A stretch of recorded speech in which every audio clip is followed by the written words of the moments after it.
Hey everybody, it's Murgle, and today we're going to go over the Warrior Class Talent Hall picks, whatever you'd like to say. But anyways, the Warrior Class Hall is really cool this time around. They're with Odin, and I mean, it's just awesome. And they even can teleport to wherever they want with their special little teleporter over there.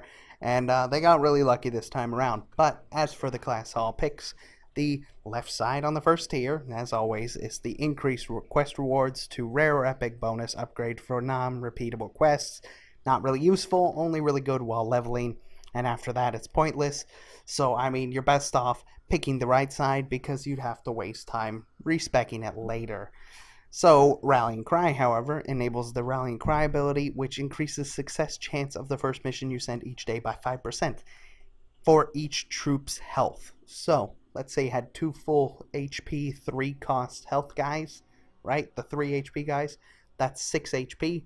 So that'd be a 30% upgrade on your mission success. That's quite a bit, especially if the gold missions, you want to succeed on that first gold mission, and it's a really high cost gold mission. You want to have as much chance as possible. 30% could mean a lot, and that would get you maybe to your 200% mark. So definitely worth it. The second tier, they got a really awesome talent. For Honor and Glory is a really cool talent. It's not useful so much early on, but definitely worth picking if you're later on in your class order campaign. The first, you would go with Force March first, right? Because it enables the Force March ability for all missions, reducing mission duration by 20%. So it can help you burst through your class order campaign much faster if you're sending missions, cutting off 20% of the time. Definitely the better choice early on. But for Honor and Glory, it grants you the ability to see the Skyhold chest of riches within the perilous circle of glory, compete with your fellow warriors for a chance to loot its riches once a week. So you can only loot it once a week, and you do have to go into a PvP zone to get it. But right, it kind of seemed to be really weird the way it spawned when I was looking up things about it. But it does have really nice stuff.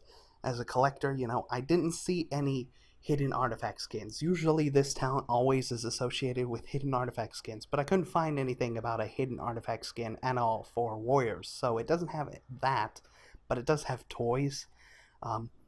It can contain up to 1,500 order resources apparently, which is a lot. That's more than 200. If you count, it's once a week. That's more than 200 per day that you're getting in resources, with only having to open it once a week. I mean, it's just crazy, and it can contain all these things, and toys, trinkets, food. I saw food, but I couldn't find a complete list of everything it could contain. So it's possible maybe there's a secret artifact skin and just nobody's found it yet. But in any case, it's a really cool talent. I would recommend switching to it after you've completed your class order campaign, simply for the fact that even if it's not guaranteed, 1,500 order resources is a lot if you happen to get it. It'll allow you to, be a little more passive on the character, because that could be, almost a week's worth of resources in terms of missions. And, I mean, it's just going to allow you to be lazier to get that gold income. It's the only way I could put it, right? You won't have to go out and do world quests if you were to get lucky and get that 1,500. So definitely the better choice after your class order campaign's complete. The third tier is Abundant Valor and Heavenly Forge. Abundant Valor allows you to have one more of each type of troop, but it's not really good early on. You're better with Heavenly Forge. Heavenly Forge allows you to place work orders for your champion armaments or equipment in exchange for order resources.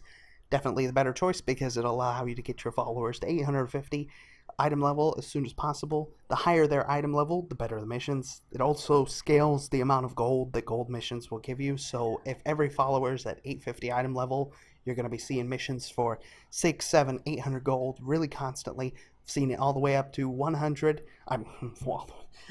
All the way up to 1K, and every bonus roll on those missions is 750 gold as well. So if you were to successfully complete the mission at 200%, which is 100% on both the normal and bonus, you could get over 1,500 gold on a lot of these missions. Really good to get your followers to 850 item level as soon as possible. And then I would recommend saving enough item level upgrades to get 890, even though it's not possible right now with garrisons. They scaled the item level of followers in the past every single time the patch came out. So if you have enough to upgrade your followers immediately, you can benefit getting those new missions as soon as possible with each patch.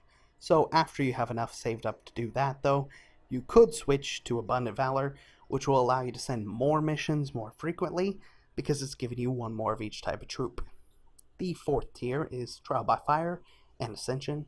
Now, Trial by Fire makes your normal troop have a 5% more success chance, or Ascension allows you to shield maidens to become Valkyr, Valkyra maidens. Oh my gosh! And the what it does is increases success chance of missions with a hazard by 15%. Now, hazards seem to be less frequent than minions and spells, so I don't know, it just seems like that to me, but there's always a chance that hazards are there, and having a 15% success increase as opposed to 5% is just going to help you more overall. So definitely go with this one, in my opinion, because that's just, let's say it's a gold mission, you want the larger increase because the 5% won't help you nearly as much as 15. That's just how it is. And I would say Ascensions. Um, and then the fifth tier is Valkyr Call and Spoils of War. Now, Valkyr Call allows you to place a work order for the Horn of War, used to unleash the Vanguard of Valkyr to instantly complete a world quest. So what you would do is you'd open your map. Let's say the world quest is right here. I'd click it, and then I'd click the world quest, and it would complete it. It can only be used to complete common world quests. You can't use it to complete rare or epic world quests, but it is useful, and it would save you a little time to go do a mission. However, you can only do it every 3 days. The better choice is the Spoils of War. It says completing a world quest with a combat ally provides order resources. This is a 50 resource every single world quest you complete, regardless of what it is. Even if it's a pet battle, you'll get 50 order resources just for doing it, as long as you have a bodyguard assigned. So this will help you to stock up resources much faster. Definitely a better option than the Valkyr's Call. So go for Spoils of War. The sixth tier is the Legends of Ragnarok. Increase the number of legendary items you can equip by 1. Not really useful if it's an alt, especially if your only intention is gold making. There's no point in wasting 15,000 resources to get this. But if it's your main, of course, go for it. You may get 2 legendaries eventually. So, anyways, hope this was helpful. And Warriors got lucky, man. That teleporter is awesome. So, hope this was helpful. Thank you all for watching, and I will see you again soon. Bye-bye.